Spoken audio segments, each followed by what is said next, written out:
Okay, so as always, yeah, turn it to silent or off mode, and that way we won't have a repeat like last lecture. All right, Praxeology, Supply and Demand. It's a great title. I like that title. Economics is not about how to get rich or how to invest your money. Because if it was, I'd be rich, and would I be doing this? Yeah, probably, because I really like hearing myself speak and that sort of thing.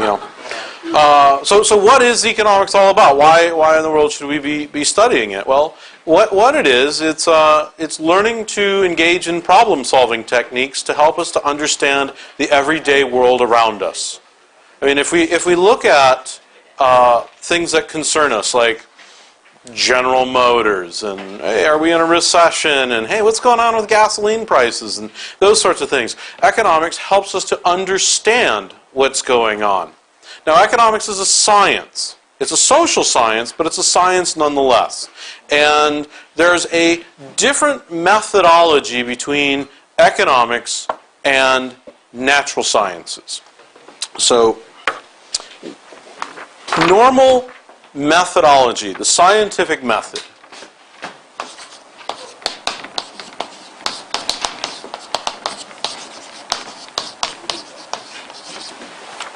the normal scientific method starts where,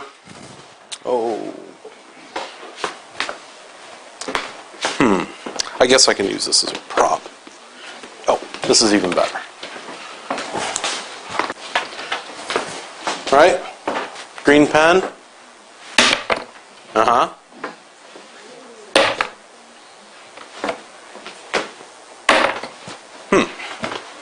Left hand.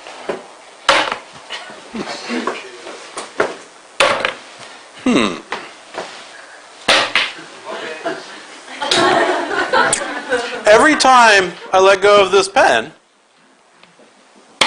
it falls. What am I doing? I am observing an event or observing data.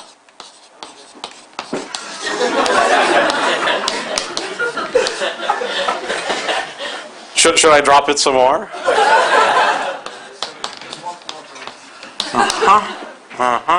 It's going to be this sort of crowd.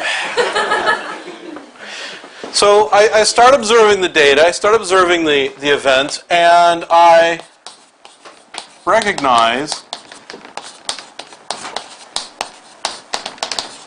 a correlation. Every time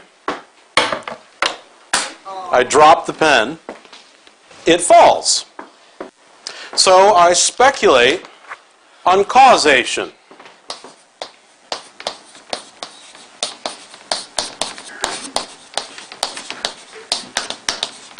In other words, I construct a theory.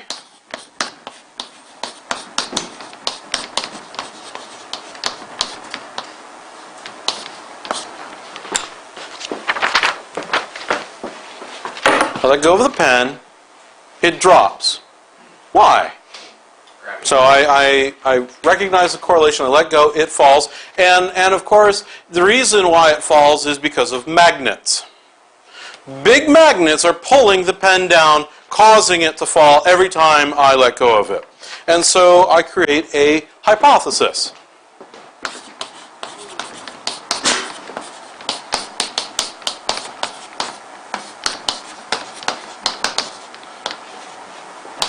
And I'd like to put it in a yes-no format.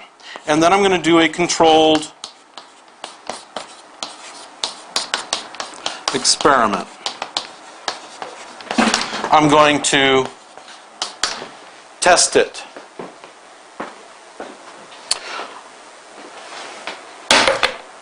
So, what do? I have to control for things like heat, light, put it in a vacuum so I don't have any air friction.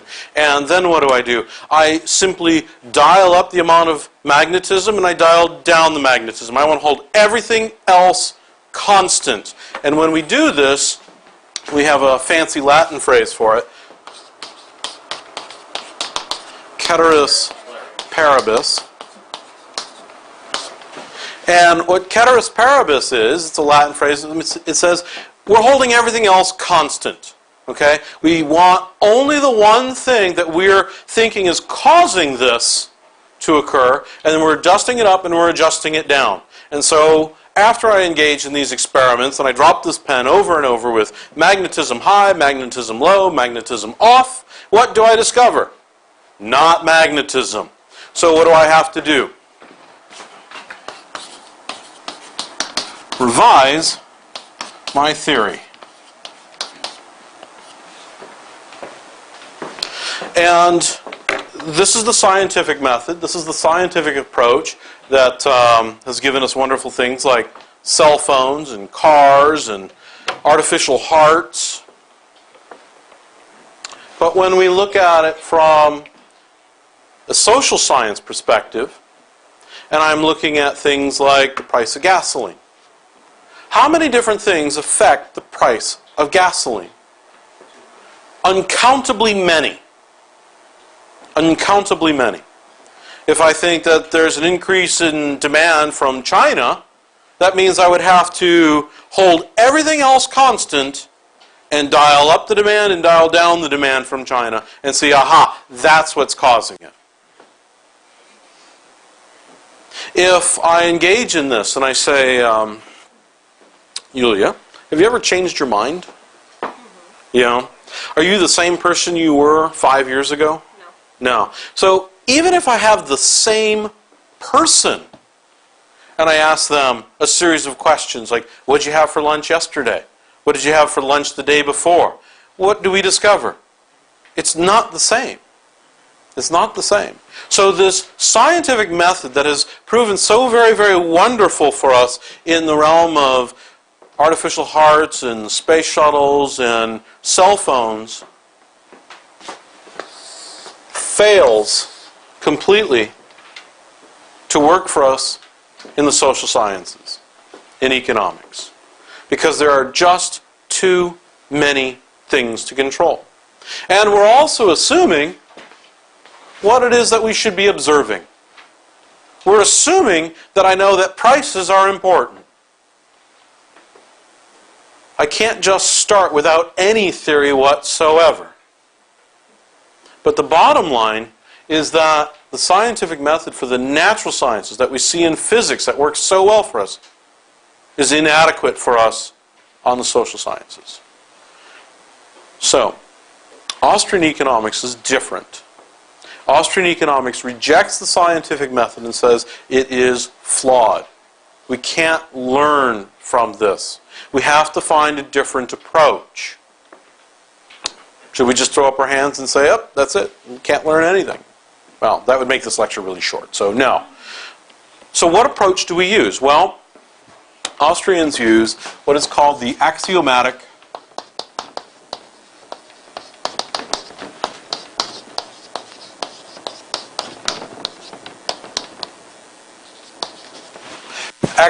deductivism, or the axiomatic deductivist approach. Now, how does this work? Well, axiomatic, what does that mean? We start with an axiom. What's an axiom? Well, we'll get to that in a second, but in essence, it's something that's true, always true, and cannot be falsified.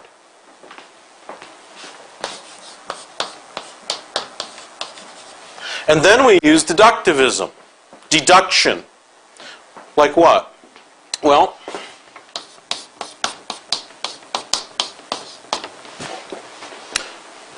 if 4x plus 1 equals 17, then 4x has to equal 16, right? Right? What did I do? I deduced this. If 4x equals 16, then that means x has to equal 4. This is deduction. Sherlock Holmes uses deduction all the time. He says, well, you know, if the wind blowing this way and the way the guy died, well, the butler did it, right? So the deductivist method is just the application of logic. It should be 4x plus 1. Yeah, plus 1. 4x plus 1. 4x plus 1. This is plus 1. That's a plus good. This is a plus. Oh, This is a plus. Idiot. See, this is wobbly. English majors. Did you say English majors? I was kidding. Wow. Yeah, it's wobbly, so my normal Dr. Bad handwriting stuff is worse. So you're just going to have to survive because I can't improve. I'm old, too old for that. So if I start with an axiom that I know is true, and I deduce from it laws, and if I know that my axiom is true, and as long as I haven't made a mistake in my logic, what can I also say about the value of these laws? So if the axiom is true, then the laws must also be true. And from the laws, I can deduce theorems, and I can construct models. I engage in what we call thought experiments. And if I understand how this works, then I can apply these deduced relationships to the world around me so that I can better understand what's going on.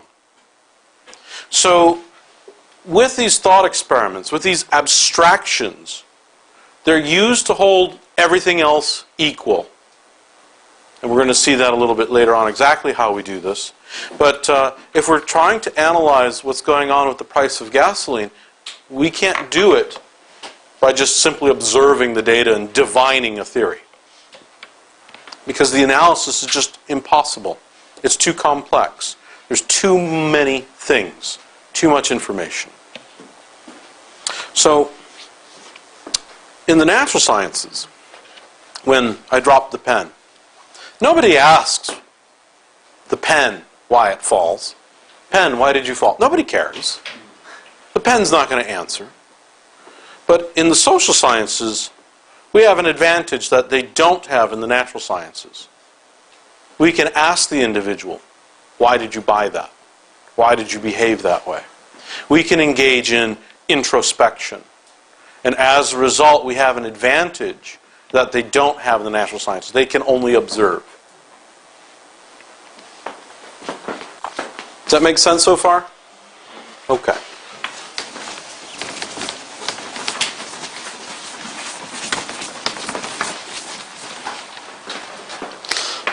Now,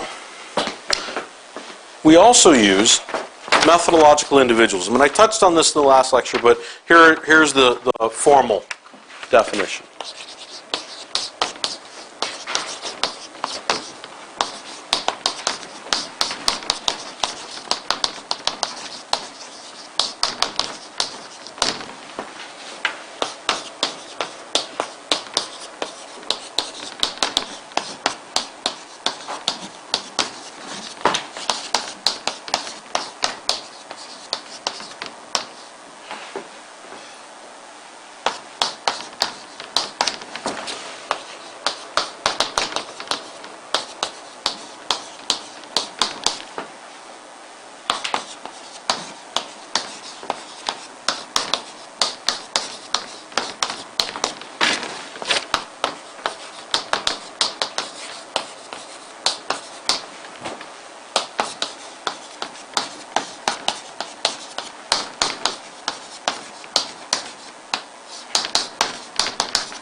Okay, so methodological individualism. People are influenced by others, but action can only be undertaken by individuals. Therefore, the analysis must always be centered on the individual. Well, are people influenced by others? Well, yes. Look at fashion. Right? We're absolutely influenced by other people. But action is only undertaken by individuals. Only individuals choose. Only individuals do. right? And sometimes we use these collective nouns. We say, General Motors has filed for bankruptcy. But what do we really mean by that? Right? General Motors is just a collection of individuals working together in a contractual arrangement. Each of them has contracted with one another to create a common end, to work together. And that's all a corporation is. It's a nexus of contracts. Right? Now, we might say that under the law, it has the same status and rights as an individual, but when we boil it down in economic science, it's a nexus of contracts. It's individuals working with each other because individuals in the boardroom are making these sorts of decisions, or the person on the line is making a decision, or a person is selling. And then, once we get this established, that we're not talking about collective nouns, but we're talking about the basic unit, and that's individual. Then you say, well, what's the axiom that's true, always true, and not falsified? What could apply that is true for us here in New York, or in North Carolina, where I teach, or in Ecuador, or Slovakia, or Africa, or wherever, ancient Rome, ancient China, right? What's true universally? Great question. That brings us to the axiom of human action.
Okay, so spending your summer copying notes off of a marker board, chalkboard. Boy, oh boy. The axiom of human action is purposeful behavior by humans over economic, scarce goods. To satisfy our wants and desires, we act. However, not all goals or wants can be satisfied at once. And this is due to scarcity. Now, we talk about purposeful behavior. What if somebody sneezes? That's not purposeful. What if somebody sneaks up behind you and scares you? Well, that's not purposeful either. And that's right. I'm not saying that people are always behaving purposefully, right? It's just that we don't care about that in economics, right? When people act, like someone scares you and you go, ah, right? We don't care about that. That's not economic. So, we have wants, we have desires, we have goals. How do we satisfy them? We choose. We don't randomly go to the store and just start buying stuff. What do? We're going down through the aisles and go, oh, Cocoa Puffs, sweet, right? It doesn't matter the time frame, right? Our goals could be, what do we want to do after we graduate from college or university with a little piece of paper that says we know something. What do we want to be 20 years from now? Or, hey, what are we doing after this lecture? Let's go have some fun and excitement over at the hotel. Maybe that's what you're thinking. But the time frame is doesn't matter. What we see is that people choose, but they're not making random selections. They do it on purpose. And I think this is a better way of phrasing it than saying people behave rationally, because there's so much bundled up in the word rational. Right? There's a lot of debate with the word rational. So purposeful behavior. That's enough. And so then this brings us to praxeology, right? What's praxeology? Well, that's the science of human action. Right? Ology, science of. The other side, praxis, is a Greek root, means action, human action. So it's the science of human action. And that's the title of Mises's most famous book, Human Action. Now, under praxeology, we have different subdisciplines. Of those subdisciplines, economics is the most developed branch. Now, if we take this idea of an axiom, we need to supplement it with a corollary. And this corollary is an observation, and that's that we live in a world of scarcity. It's a condition, here's the official definition. The condition whereby the resources, goods, and services available to individuals and societies are limited relative to the wants and desires for them. That's from a textbook. But what does it mean that stuff is scarce? Well, it means that we can't do all the stuff that we want to do, and we can't do it all at the same time. That's what it means. And when we look at something that is scarce, that's an economic good. Non-scarce goods are non-economic goods. The air in this room is not scarce. I can breathe as much as I want, and so can you. It's not scarce. Different lecture. No such thing as clean. Clean is an undefined term. Sorry. So the idea, though, that air in this room is not scarce, but if we look at the movie Total Recall, and they're up on Mars and they're all living in a dome, air has not changed its chemical substance. What's changed? How we use it and how much there is. It's us. If we look at oil, right? Oil, is that scarce? Yeah. Pretty valuable? Yeah, $62 a barrel, I think, was the last I saw. Go back a couple hundred years ago. You know, you're out shooting for some food, up from the ground comes the bubbling crude oil, that is. Black gold, Texas tea. What a horrible thing that is a couple of hundred years ago. Why? Because if oil came up on your property, it would destroy all of your crops. And then your family would face starvation. What's changed? Not the chemical composition of oil. How we use it has changed. And so what's scarce changes over time. It's how we use the thing that determines the scarcity. And jumping ahead a little bit, the price tells us how relatively scarce. The higher the price, the more scarce it is. And what affects the price? Both the supply and the demand. So supply affects scarcity, true. But so does demand. The demand for thing also affects its scarcity. Because if more people want to do more things with just that good, then it's more scarce. So economic goods are scarce, and because of scarcity of resources, and even time is scarce. Right? We can't do everything all at once. But because of scarcity, we must choose. So we construct an ends, means framework. In other words, we set goals, and we have to choose which means will apply to which ends. Thus, we have to choose not to do some other things. Now, these costs of the next best thing that I'm not able to do is got a certain name. It's called an opportunity cost. But more on that later. But these costs, these things that we set aside, that we can't do, are everywhere and unavoidable. Even right now, you are incurring an opportunity cost. You could be doing something else. Whatever the next best thing you could be doing right now with your time, that's your opportunity cost. And one of the things that we discover is that if I ask different people what their opportunity costs are they all going to be the same? No. And there's even an opportunity cost associated with time. So not just stuff, but with time. Now, non-economic goods are not scarce.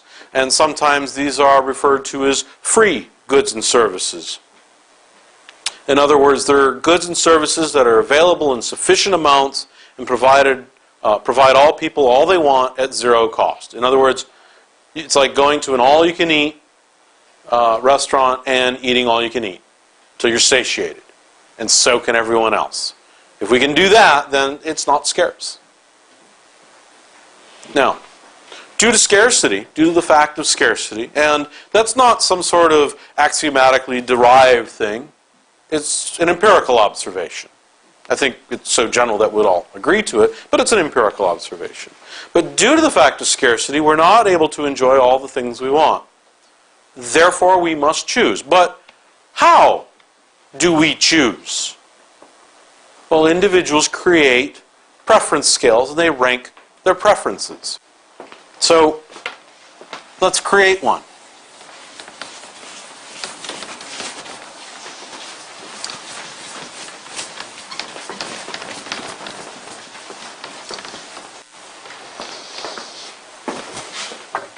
Okay.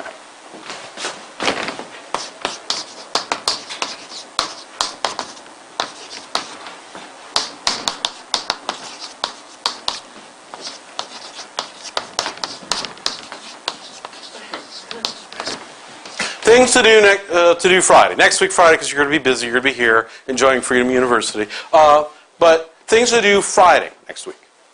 So, if you list the things that you want to do,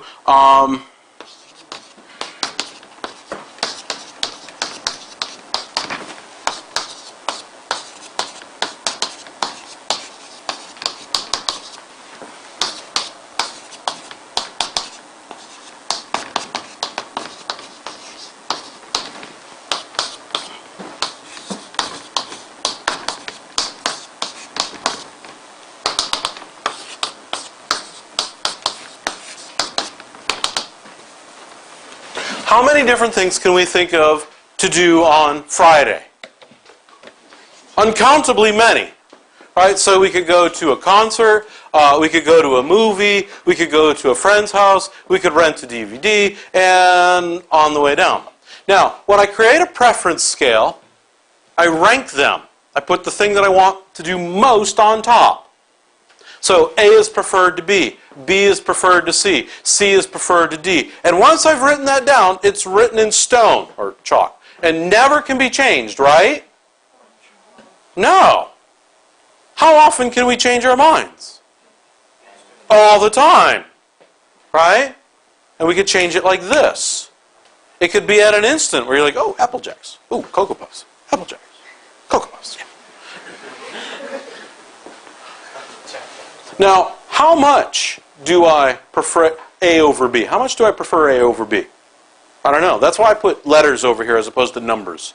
Right? Sometimes people want to put numbers, but as soon as people put numbers, they want to start quantifying things and calculating out the number of utils that this will be. So letters. I don't know how much A is preferred to B, but A is preferred to B.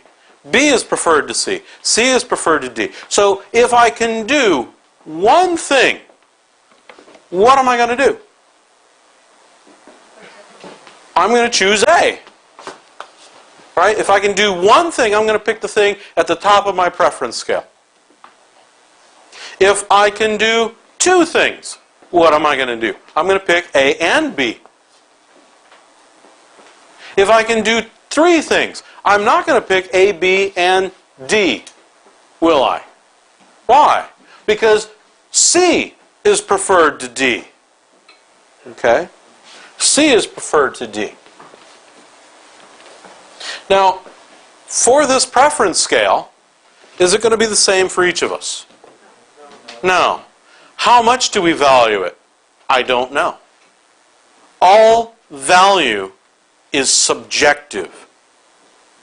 All value is completely subjective. Now, what do I mean by that? I mean it's not objective. Well, what is that? Well, objective is if I try to sense this table, right? It has a certain height. It has a certain color. It makes a certain sound. It has a certain weight. If I licked it, I'm sure it has a certain taste. I'm not actually going to lick it. But those are objective things. We can measure how tall it is. We can weigh it. We can objectively sense it. But, John, do you love your family? Yes. Micah? Is it Micah? Yeah. Do you love your family? Yeah. Who loves their family more? Me. Oh? John, do you agree? No? She loves her family more than you love your family? How much more do you love your family more than him? A lot. A lot. Okay, but we want an objective measurement, right? It's nonsense to try to do this, right? Because you can't sense it objectively how much you love your family.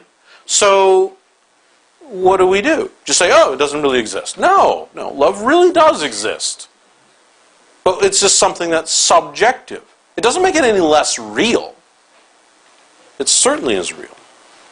So here I have a subjective preference scale. And they're different and unique for each individual. And they're constantly changing. Now, jumping ahead a little bit, if we're looking at the economic problem of every society that has ever been in the last 5,000 years of recorded human history, what's the problem? The problem is we've got objective stuff, resources. We've got plans to shape these resources into things. But we don't want just random things. We want useful things. And we want useful things that satisfy our top preferences and work down our preference scale for each and every individual. And they don't tell you what their preference scale is. How do you solve that problem? That's what economics is attempting to discover, or one of the things that it's attempting to discover. So what can I deduce from this? What can I gain from such a scale? Well, I know that I start at the top and work my way down. If I can only do two things, then what is the next best thing that I'm not able to do? So if I can do A and B, what's the next best thing that I'm not able to do? C. C is my opportunity cost. Not C, D, E, F, G. No, just C. C and only C is my opportunity cost. If I can do three things, so I do A, B, and C, now what's my opportunity cost? D. Notice that the true costs are not measured in money. Okay? The true cost of something is not measured in money. So if I go into the store and I go to buy this Mountain Dew for $1, here's the dollar, here's the Mountain Dew, and I buy it. The price is $1. But what's the cost? The cost is not the dollar. The cost is the next best thing I could do with this dollar. Maybe it's buy a bag of chips. But that's going to be different for each and every individual. And it's going to be different from me in different points in time. Now, that's a lot to get your head wrapped around. That the cost of something is not this, but it's the next best thing. What else can I glean from this? Well, what I can do is I can put a little graph over here, a little bar chart. And I can have quantity over here. And I'm going to put utility on the vertical axis. Now, what's utility? It's a measure of satisfaction that the consumption of goods or services yields an individual. In other words, it's the level of happiness. The more utility you have, the happier you are. But can I put a number to it? Some economists try to do that, and they call them utils. He's got 10 utils.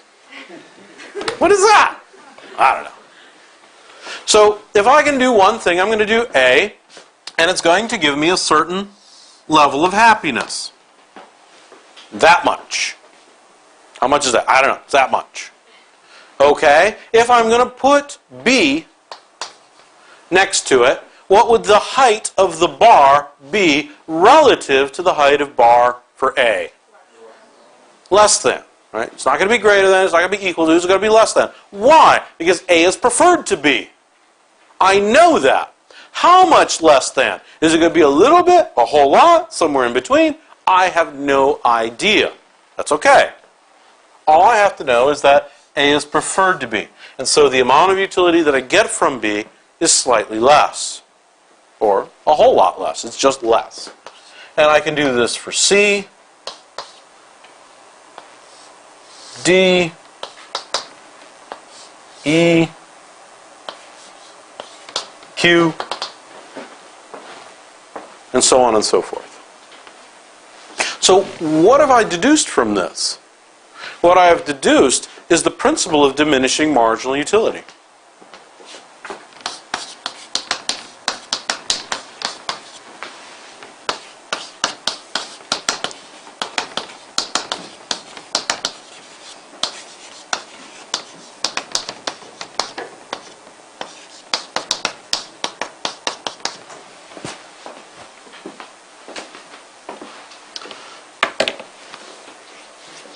What's the principle of diminishing marginal utility? It says that as I consume more,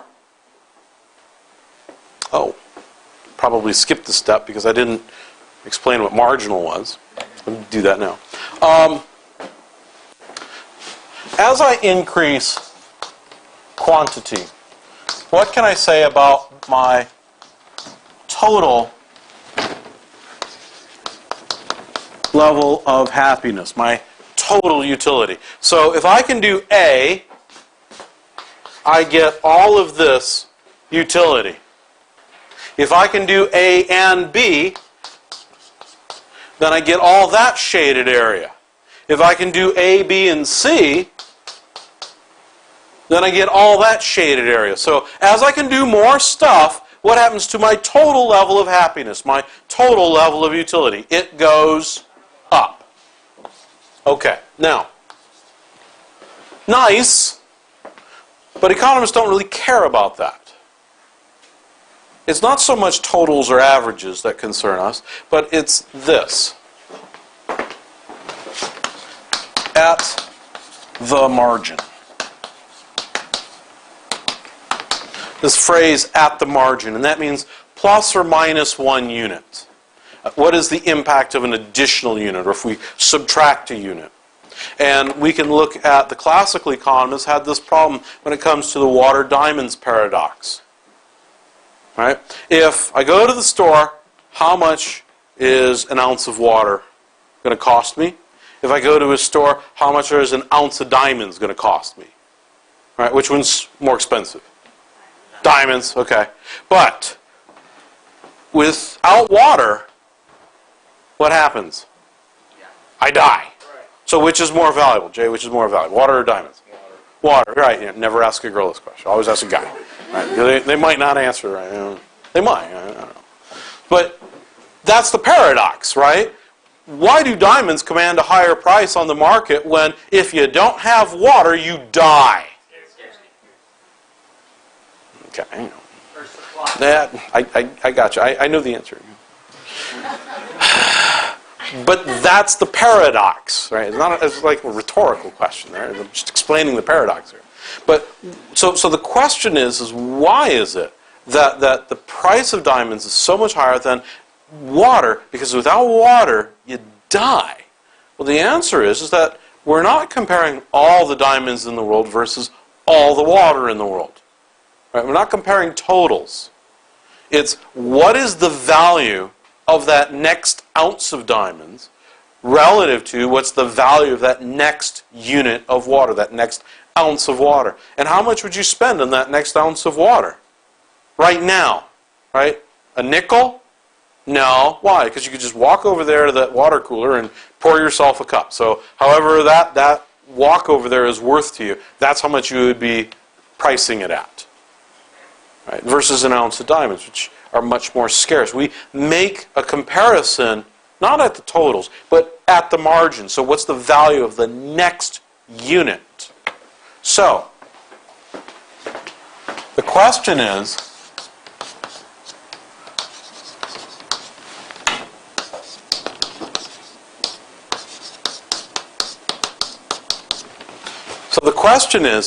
as I increase quantity, what is the impact from a marginal utility perspective? So, in other words, I get this much utility. Oh, that doesn't help.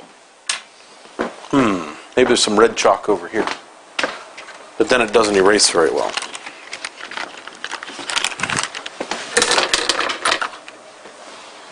Alright, so if I get that much utility from the first unit, I get this much utility from the second unit. How much utility do I get from the next unit? So as I'm increasing quantity, what do I see happening? What's happening to the height of my bars on my bar chart? It's doing what? It's going down. So the next thing that I'm able to do, the next unit, gives me less impact, less utility than the previous one. Why? Because A is preferred to B, B is preferred to C, C is preferred to D. My total level of happiness is going up, true. But the marginal utility, the amount of happiness that I get from the next unit, is going down. And so what I've deduced then, here's where I should have put it in, is the principle of diminishing marginal utility. And that's just saying that the more of a good or service being consumed, the smaller is the marginal utility obtained by consuming one additional unit of a good or service, holding everything else equal. Ceteris paribus.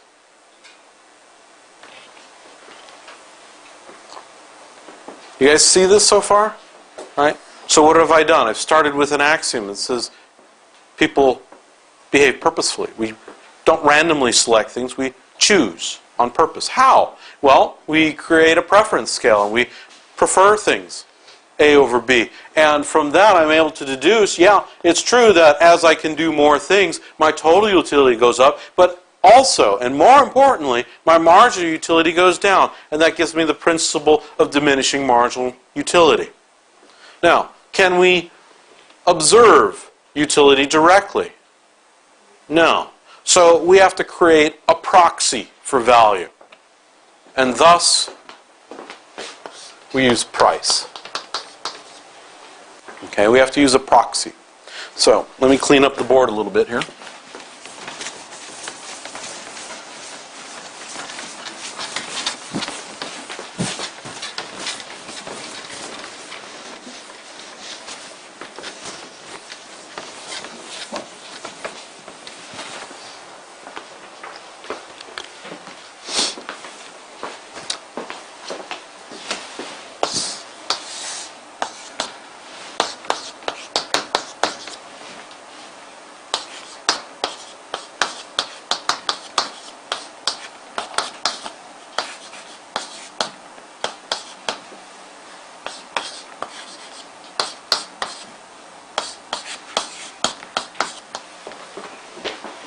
So what I'm able to do then is go from the law of diminishing marginal utility, or the principle of diminishing marginal utility, to the law of diminishing marginal returns, to the law of demand.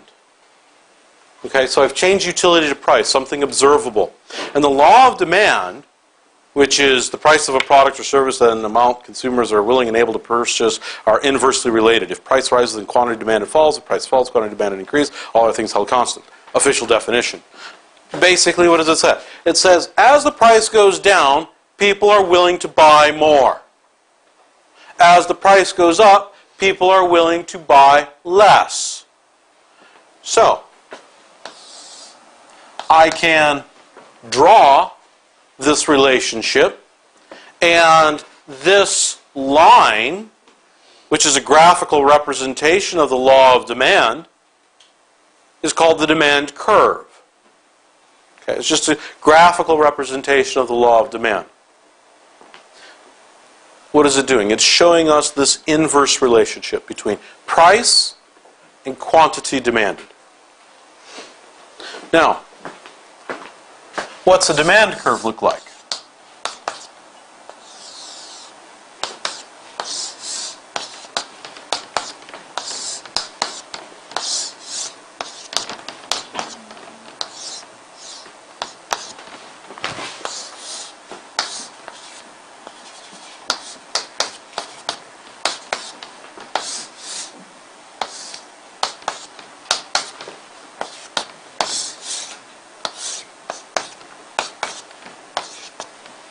Okay, so obviously a nice straight line is what we tend to use in Economics 101, Principles class.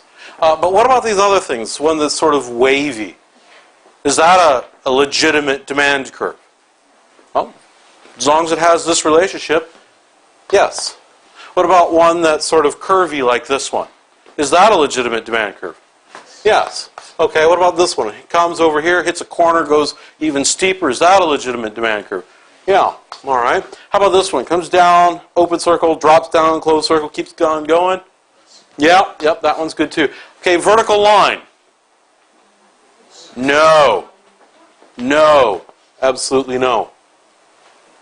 Oh. Why not? Why can we not have a vertical demand curve?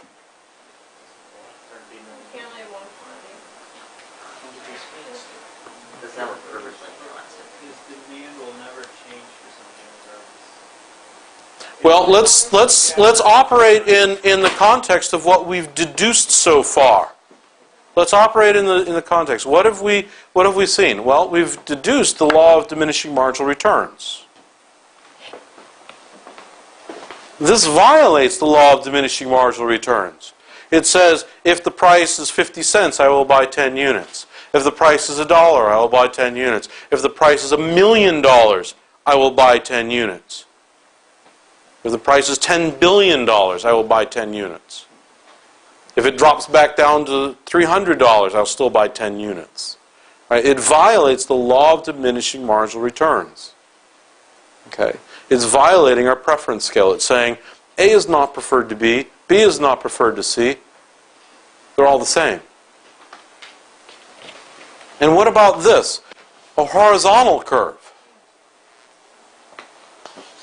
Now, that's not a legitimate demand curve either, for exactly the same reason. It's violating the law of diminishing marginal returns. So that's not a legitimate demand curve either. It's got to be somewhere between. Right? It's got to be somewhere between, somewhere here and here. They can get really close to being flat or vertical, but they cannot be perfectly inelastic or perfectly elastic. Cannot be. It violates the law of diminishing marginal return. Okay? Now, how do we use this thing? How do we use it? Well, this point on the demand curve, call it point A, shows us a relationship. It says, at this price, this is how many units people want to buy.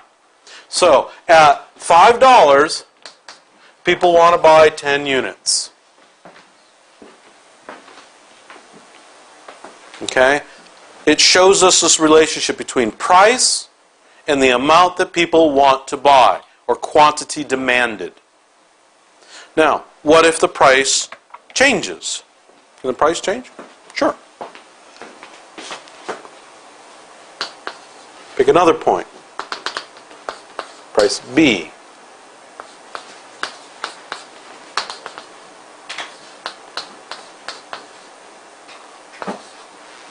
It says at this price, this is the number of units people want to purchase.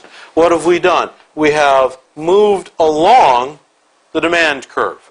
So a change in price will cause a change in the quantity demanded. And we can reverse this. Right? We can just put our arrows in reverse. So when the price changes, the only thing that occurs is a movement along the demand curve. And during this time, of course, we're holding everything else constant, right? Ceteris paribus. Now, are there things that can affect the entire curve? The answer is yes.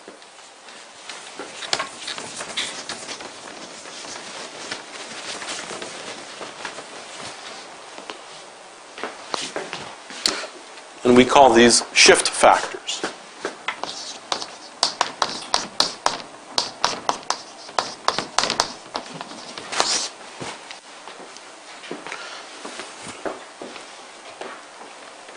Now, there's many things that can shift the demand curve.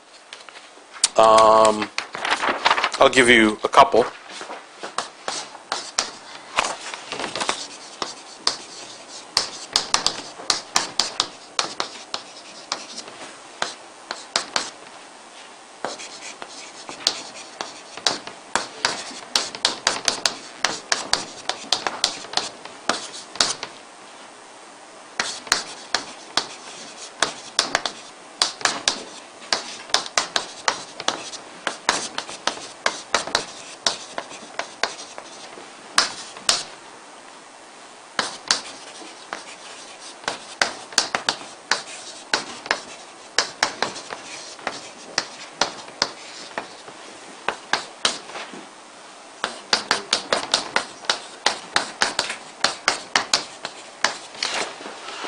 Like what? What can affect our demand? Change in income, change in tastes and preferences, changes in related goods, expectations. What's not up there? Price. Price is not up there. What's the one thing that does not cause the demand curve to shift? A change in price. That's the one thing that does not cause the demand curve to shift. If we have a change in price, we simply move along it. So, how do these shift factors shift the demand curve? Well,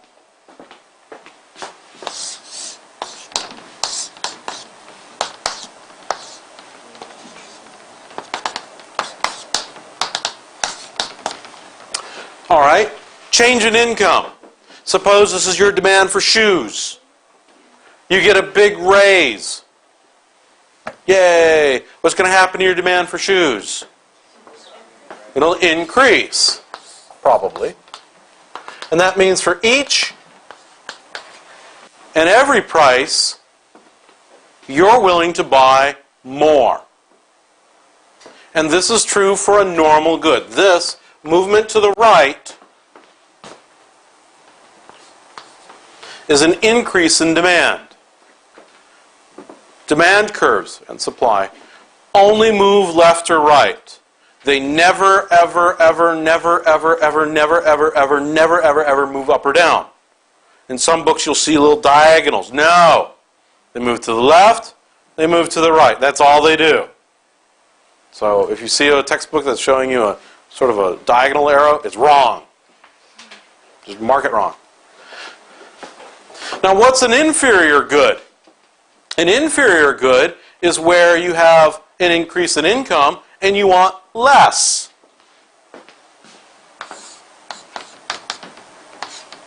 In other words, for each and every price, you want fewer. Like what? Well, suppose you're going to work taking the bus, you get a raise, and you need, and you're buying bus tickets, and then you get a raise. What do? You buy a car. Do you need bus tokens anymore? No. So what happens to your demand for bus tokens? It goes down. So I was teaching this class over at Auburn, and this one student says, "Oh, that's like airplane flights to the south of France." I'm like, what? Airplane flights to the south of France on the Mediterranean, the beach? She's like, yeah. I'm like, how? She says, oh, well, if we had more money, our family would just move over there. I guess that's true. So for her, airplane flights to the south of France would be an inferior good. Now, what does that tell us? That tells us, yeah, she's got a lot of money, but that tells us what?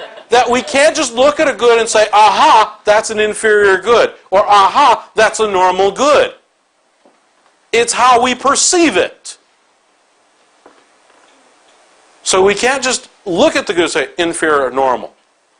It all depends on how we perceive it, how we use it, how we react to it. All right. Change in taste and preferences. Surgeon General comes out and says, Mountain Dew cures cancer. What is going to happen? It's yummy and delicious. What's going to happen to the demand for Mountain Dew? Will it move to the right or move to the left? It's going to move to the right. Oh, wait. No, that's yellow dye number 5. Not cure cancer. Sorry, typo. Cause cancer. Oh, what's going to happen? That way. Changes in related goods, like complements or substitutes, will have an effect on this market. So if this market is the Applejack market, that's cereal for you people who are, non-Applejack eating people. What happens when the price of Fruit Loops goes up? It will have an impact on this market. If this is the market for chairs and we see the price of tables goes up, it's going to have an impact on this market. Okay. And then again, expectations. If we expect the price of IBM stock to go up next week, what are we going to do? Buy it. When? Now. Now, this is an individual market. And when I put them together with other individuals, I sum them horizontally and I create a market demand. And that's just the total amount that people are willing to buy at each price. Right? I just add them up. So if he wants 5 units and she wants 6 units and he wants 7 units, what do? I add them together, and at $4 I say 18 is the total. So far so good? All right.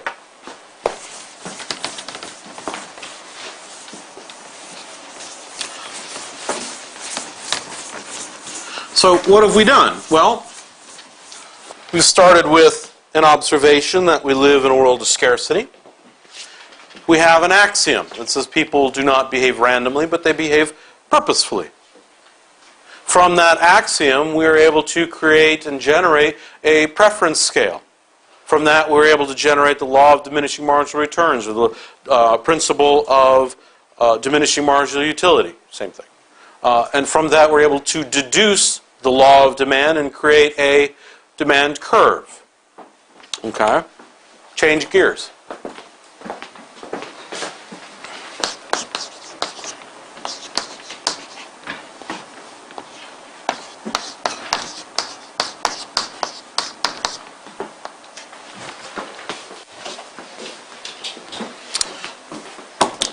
The law of supply is sometimes called the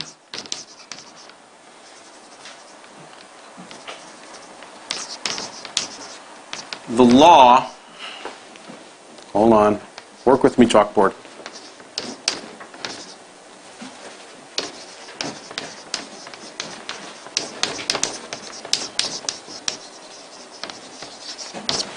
Sometimes it's called the law of reservation demand. And sometimes it's the law of reciprocal demand. Right? What's a reciprocal? If I have 3/4, what's the reciprocal of 3/4? 4/3, you flip it over. What am I doing? Well, I'm taking the same principles and now I'm flipping them over. I'm looking at them from a different point of view. Because when I go into the store and I demand Mountain Dew, right? I've got my dollar and I demand Mountain Dew, what am I doing? I'm simultaneously supplying dollars. The guy on the other side of the counter is supplying Mountain Dew, but he's simultaneously doing what? He is simultaneously demanding dollars. Okay, so every exchange has both sides, both supplying and demanding at the same time. And so when someone is supplying a good or a service, they're also demanding. So what we're going to do is we're going to create another preference scale. And what I'm going to do is use an example that Böhm-Bawerk used. Now, Eugen von Böhm-Bawerk was an Austrian economist. Was on the Austrian money, but now they're using euros, so he's no longer on it. But he was Mises's teacher and a student, or follower, I should say, of Karl Menger. Now, Böhm-Bawerk used an example like this. He says, suppose we have sacks of grain, okay? And the top priority on my preference scale for these sacks of grain are these.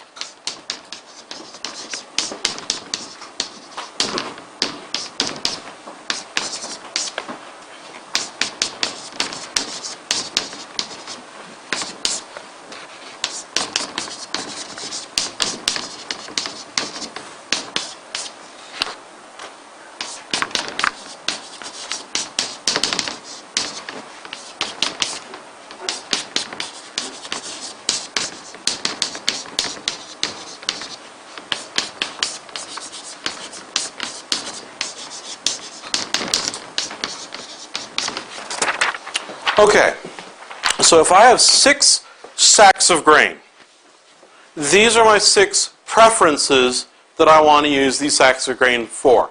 A, feed family. B, feed cow. C, feed horse. D, feed pigs. E, feed chickens. F, make whiskey. I teach at a Free Will Baptist affiliated school in North Carolina, and I'm not really sure what that means. I'm just following the example, but I hear it's yummy and delicious. So suppose that this farmer takes each sack of grain and labels it. Puts a big letter A. This is a sack of grain A. This one's B, right? This one's C. And in the night, something happens. Rats get into the barn and they eat sack of grain A. Uh-oh. Look out. We're starving this year. No. Is that what's going to happen to the family? Oh, sorry, family. The rats ate it. What's going to happen? What are we going to sacrifice? Feed horse. What are we going to sacrifice? Well, this is our preference scale, right? A is preferred to B, B is preferred to C, C is preferred to D, D is preferred to E, E is preferred to F. What are we going to sacrifice? The least valuable on our list. So, we sacrifice F. Now, what if I try to repair the barn and the next day, rats got in there again, and now they've eaten another sack of grain? Does it matter what sack of grain they've eaten? Now, what's going to be sacrificed next? Ooh, poor chickens. Yummy, delicious chickens. Sorry. So, what are we doing? Well, we're working up the preference scale, right? Same principle, same idea, but now we're just taking it from its reciprocal, looking at it from the other side. So, if I was looking at this in terms of utility and quantity again, and I look at the first sack of grain being sacrificed, an opportunity cost associated, I get that amount. How much is that amount? I don't know. It's utility. It's subjective. However much F was worth. And when the rats eat the second one, what's the cost? How much utility do I lose? Well, how is this bar going to compare to the first? Greater than, equal to, or less than the first? It's going to be greater than. Why? Because E is preferred to F. And as I work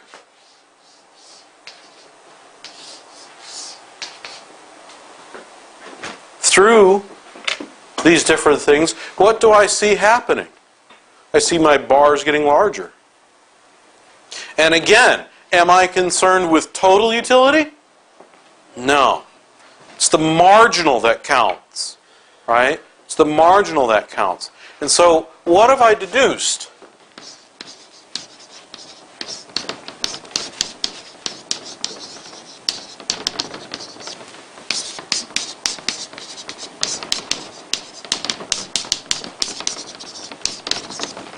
The law of increasing opportunity costs. Right? As I go up, if I have 6 sacks of grain, what's my opportunity cost? Well, it's G down here. And then if I have 5, what's my opportunity cost? It's F. If I have 4, what's my opportunity cost? It's E. Right? And so my opportunity cost is increasing as I lose each sack of grain, or as I sell the next unit, or as I somehow transfer that unit out of my possession. Again, we are unable to directly observe utility or subjective values such as happiness. So we have to do what? Use a proxy.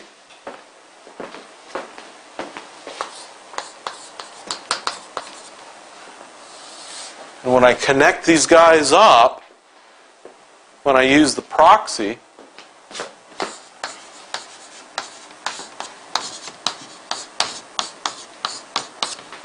I end up with the law of supply.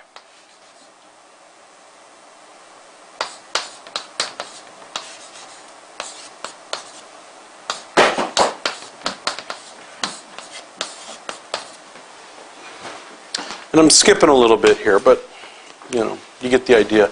That the law of supply then is what? As the price goes up, people want to sell more of it. They're willing to depart with more of it because we're making it worth their while. If the price goes down, then people aren't as willing to sacrifice their opportunity cost. Right? Their opportunity cost is really their demand for other things. Okay, and this is why we call it a law of reservation demand. It's really the demand for this versus the demand for that. So it's not really the law of supply and demand, it's the law of demand and opportunity cost, which is the demand for other things that we can't do. But that's kind of cumbersome, so we just say supply and demand. So let's clean this up a little bit.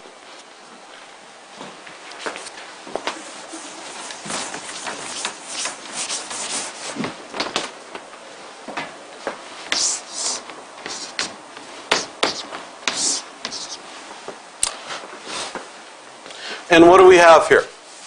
This is our supply curve. The supply curve is the graphical representation of the law of supply. We pick a point on it, point A, and it says at this price, this is the amount that people are willing to sell. When the price goes up, right? Suppose this is the market for Beanie Babies, right? You remember those guys. And then there it is, $5, and people were selling so many. But then all of a sudden, it's like, I got Beanie Babies. The price of Beanie Baby goes up like sky high, like $75 a Beanie Baby, or $200 for some of the special ones. And what do people then do? They say, hey, I got a sewing machine in my basement. I bet you I could make some. And what do we see happen? As the price goes up,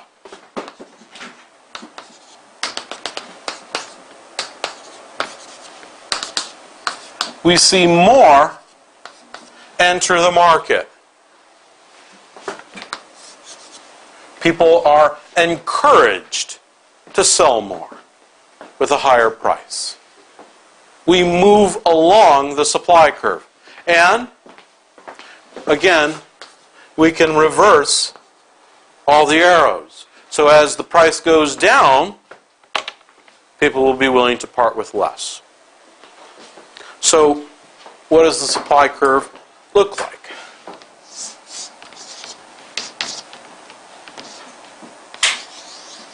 Yeah, that was terrible.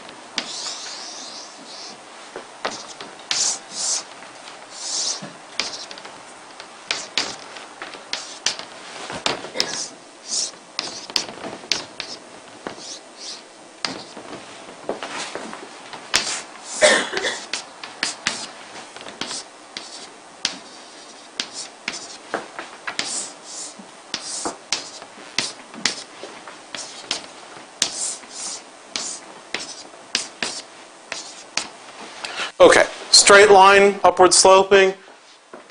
Yes, absolutely. All right, sort of squiggly line, as long as it's upward sloping? Yeah, that's legitimate. Nice curvy line like this, is that legitimate supply curve? Yes. How about if it's got a kink in it, a corner like this? Is this a legitimate supply curve? Uh-huh. All right. How about this one? Open circle, jumps to closed circle, keeps on going? Yeah. Horizontal line? No. Why not? It violates the law of increasing opportunity costs. It violates the law of increasing opportunity costs. All right, how about this one? A vertical supply curve. Is that legitimate? Actually, yes. Really? Yeah. Why? How many Mona Lisas are there legitimate in the world? One. How many will there ever be? At any price? Just one. That's it. Or, what we can think of is this.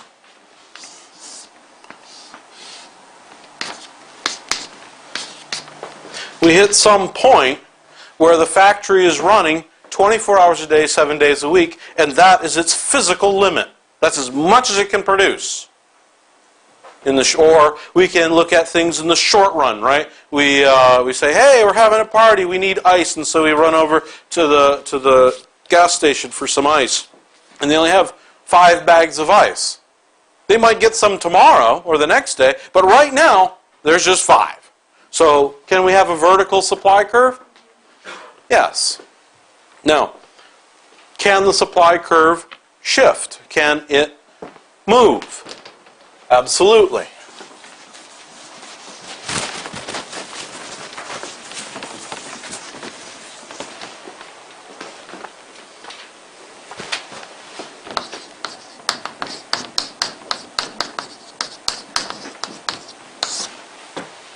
So what are some of the shift factors?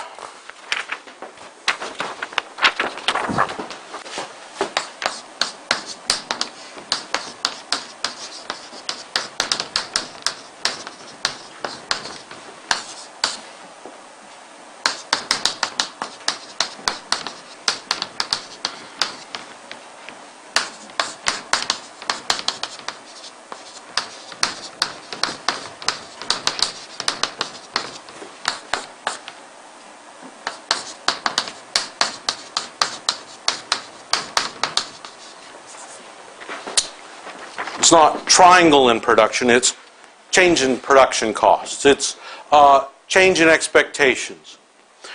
Changes in taxes and subsidies. Changes in population size. What's not there? Price. Only a change in price will move, or a change in price will only move us along the supply curve. These will shift the supply curve to the right or to the left. And that's it. So, I've got supply, I've got demand. What am I going to do?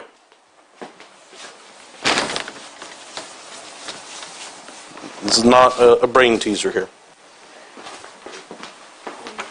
Put them together. Like peanut butter and chocolate. You put your peanut butter by chocolate. I mean, I could understand a guy walking down the street with a chocolate bar, but who walks around with a jar of peanut butter eating it in the street? Crazy. All right. Nobody gets it because they're too young. Gotcha. Yeah. All right. So, what do we have here? This is a model of a market. Supply curves and demand curves. Perhaps we've seen these before. And what do we see in the model of a market? Well, what we see is the interaction of buyers and sellers. They're purchasing goods and services. Now, a market is not a person. Why is that important? Because sometimes you'll hear newscasters say, well, the market was feeling sluggish today. Markets don't feel. Markets are not automatic. We don't jump from price to price. It's not a mechanism or a machine. It's not a place. A market is a process. So if we look at a price here, what do we see?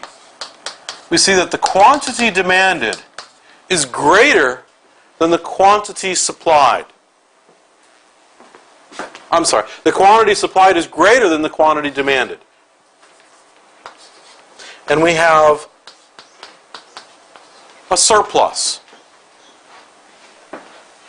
Now, sellers, see that inventories are building up. They got to move the stuff off the shelves. How do you get stuff to move off your shelves? You have a sale. What are you doing? You're cutting price. When you lower the price, two things occur simultaneously. First, you bring more people in who are willing to buy these things. And secondly, as a manager, you're cutting back on your orders, you're cutting back on your shipments, and so the quantity supplied is diminishing. Sellers compete with who? Other sellers.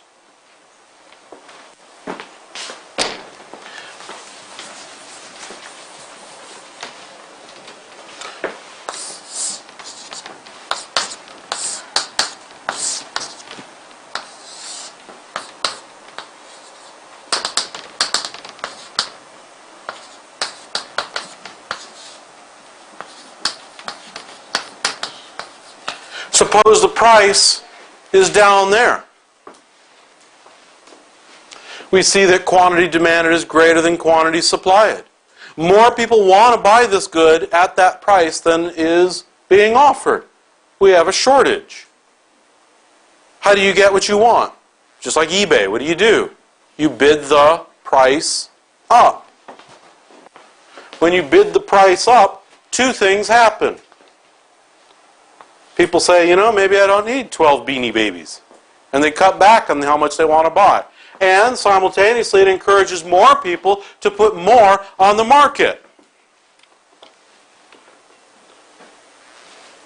Now, when we do this, who's competing with who?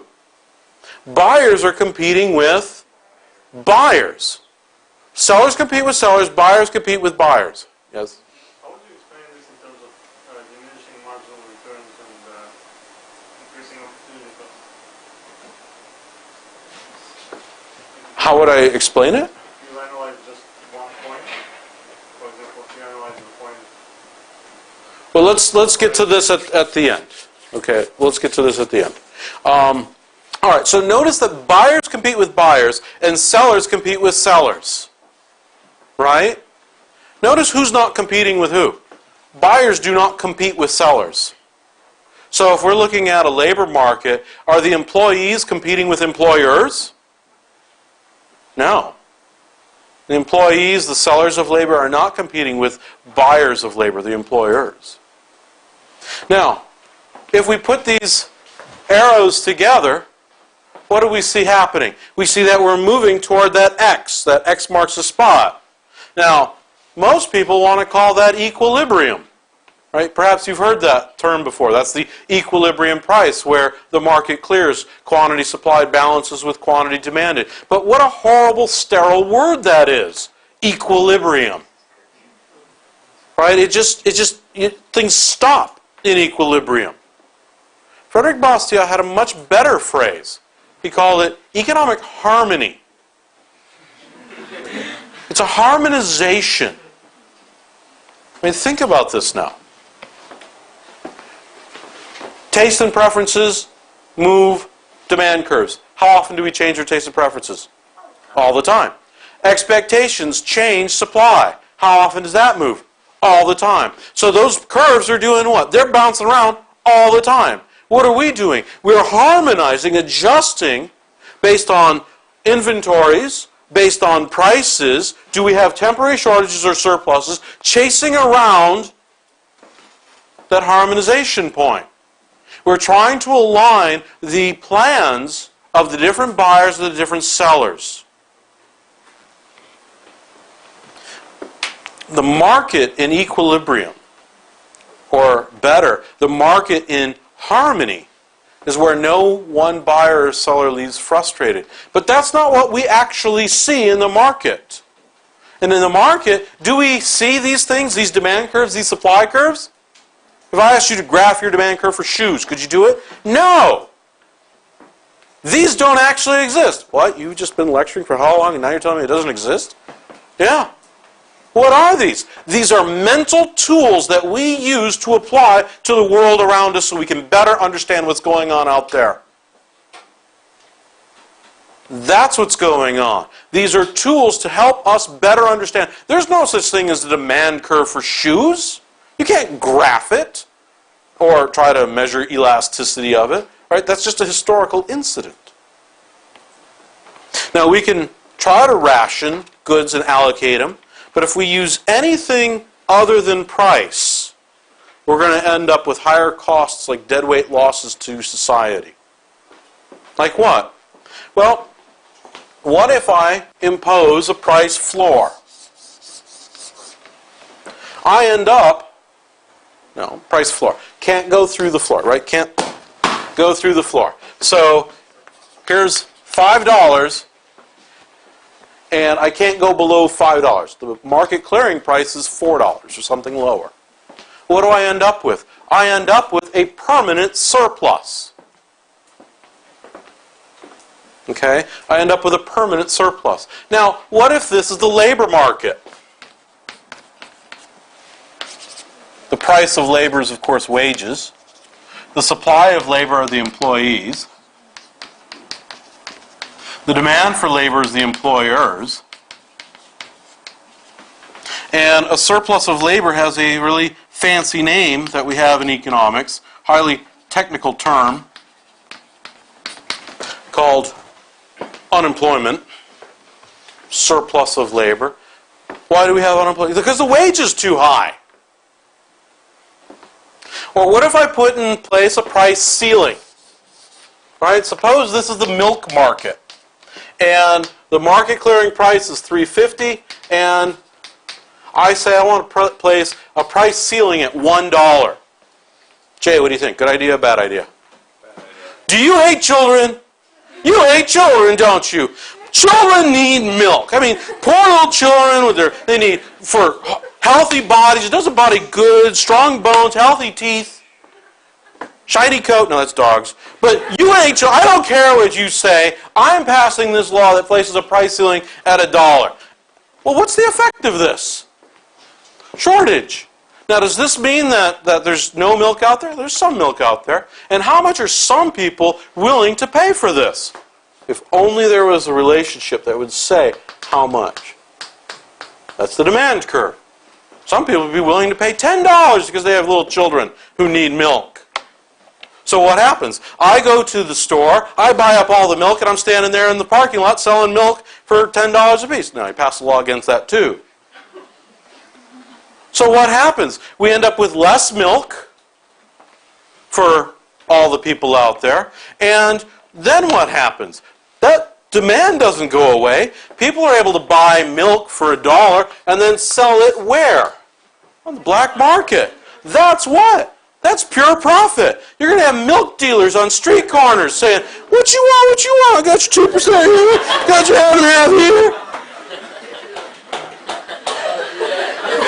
You're not going to know if it's 2% or 1%. You probably cut with water. You don't know if it's any good, if it's fresh.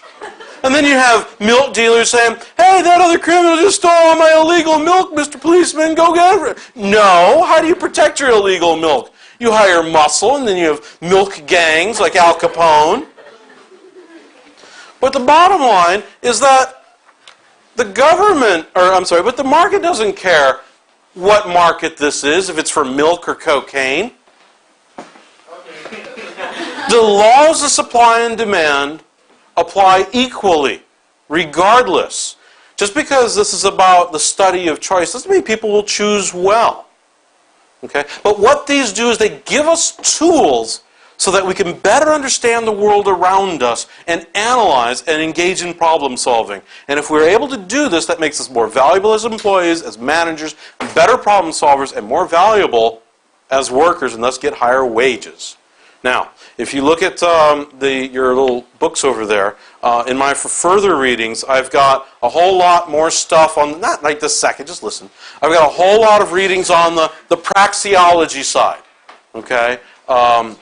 because that's something that you kind of have to deal with on your own. So I figure that you're going to get rather used to the supply and demand stuff, and we're going to be talking about this all week. So, how many more minutes do I have, Ms. Margaret? I have a few minutes. I have 3 minutes. I have 1 or 2 questions. Okay, for questions and answers. All right. Go ahead. The question I was asking earlier, how would you analyze one point in terms of the law of diminishing returns and the law by increasing opportunity cost? Well, okay. He's asking how would we analyze this in the laws of diminishing marginal returns and the law of increasing opportunity cost. And what the law of supply and the law of demand are doing is the direct application of those laws. Right? We're using price as a proxy, but other than that, it's a straightforward direct application. We can talk a little bit more if like after this to maybe get more at the heart of what it is that you're asking. Okay. Okay, any other last moment question? I picked on Jay a lot, but I'm going to go with our Ecuadorian friend. In the demand curve, as you say, the shift factors, why this curve can move up or down? It cannot move up or down. Okay, why does the demand curve not shift up or down? Because to move it up or down means you're changing the price, right? What we're doing is we're saying how many units are people willing to buy at this price or at that price, and it's how much people are willing to buy at that for each and every price. Okay, so we're not. So if the price is $8 and I'm willing to buy 5 units, and I increase my demand, now for $8, how much am I willing to buy? Right, so it's just a horizontal shift. Does that make sense? Yeah. The quantity demanded. All right, and last question, Jay, if it's quick. Are there goods where there's negative marginal utility? Well, that's sort of an ex ante, ex post question. If before the fact, I think, wow, I can eat all that shrimp on my plate. But then after the fact, I'm like, whoa, I shouldn't have eaten all that shrimp. It's an ex ante. Before the fact, no. But in retrospect, yeah, maybe I shouldn't have eaten all that shrimp. Yeah, you can. What about something like... No, you only get one question, Jay. Sorry. You used it. All right, thank you very much.